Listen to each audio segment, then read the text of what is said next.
BPL പട്ടികയിലെ മാനദണ്ഡം മാറ്റണമെന്നാവശ്യപ്പെട്ട് കോഴിക്കോട് കൊടിയത്തൂർ ഗ്രാമപഞ്ചായത്ത് പ്രമേയം പാസാക്കി. വീടിന്റെ വിസ്തീർണം 1000 ചതുരശ്ര അടിയിൽ നിന്ന് 1500 ആക്കണമെന്നാണ് ആവശ്യം.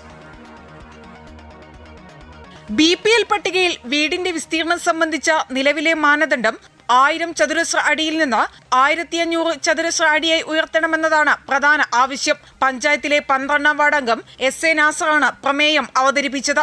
സംസ്ഥാനത്ത് ആദ്യമായാണ് ഈ ഒരു വിഷയത്തിൽ ഒരു ഭരണസമിതി പ്രമേയം പാസാക്കിയത്. ഈ പ്രമേയത്തിലൂടെ സർക്കാരിനോട് ഞങ്ങൾക്ക് ആവശ്യപ്പെടാനുള്ളത് BPL ലിസ്റ്റ് 1000 അതിൻ്റെ കുറവ് എന്നുള്ളത് 1500 ആക്കി ഉയർത്തുക.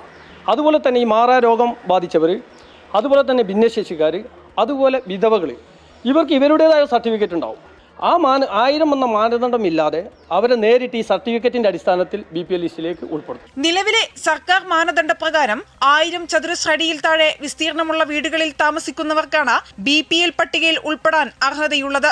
എന്നാൽ വീടിന്റെ വിസ്തീർണം മാത്രം പരിഗണിക്കുന്ന ഈ മാനദണ്ഡം മൂലം സാമ്പത്തികമായി പിന്നോക്കം നിൽക്കുന്ന നിരവധി കുടുംബങ്ങൾ ആനുകൂല്യങ്ങളിൽ നിന്ന് പുറത്താകുന്ന സാഹചര്യമുണ്ടെന്ന് പ്രമേയത്തിൽ ചൂണ്ടിക്കാട്ടുന്നു. ഈ 1000 സ്ക്വയർ ഫീറ്റ് എന്നുള്ളത് 1500 സ്ക്വയർ ഫീറ്റ് ആക്കി ഉയർത്തിയാൽ ഒരുപാട് അർഹതയുള്ള 100% അർഹതയുള്ള ഒരുപാട് കുടുംബങ്ങൾക്ക് BPL ലിസ്റ്റിലേക്ക് കയറി വരാൻ സാധിക്കും.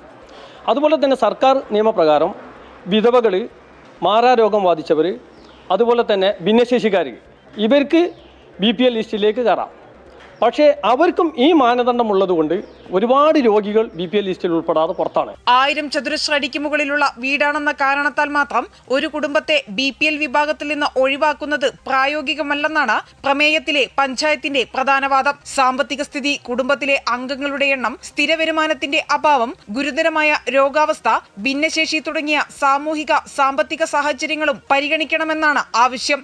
വിധവകൾ, ഭിന്നശേഷിക്കാർ, മാറാരോഗികൾ തുടങ്ങിയ വിഭാഗത്തിൽപ്പെട്ടവർ നിലവിലെ മാനദണ്ഡം കാരണം BPL പട്ടികയിൽ നിന്ന് പുറത്താകുന്ന സാഹചര്യവുമുണ്ടെന്ന് പ്രമേയത്തിൽ പറയുന്നു.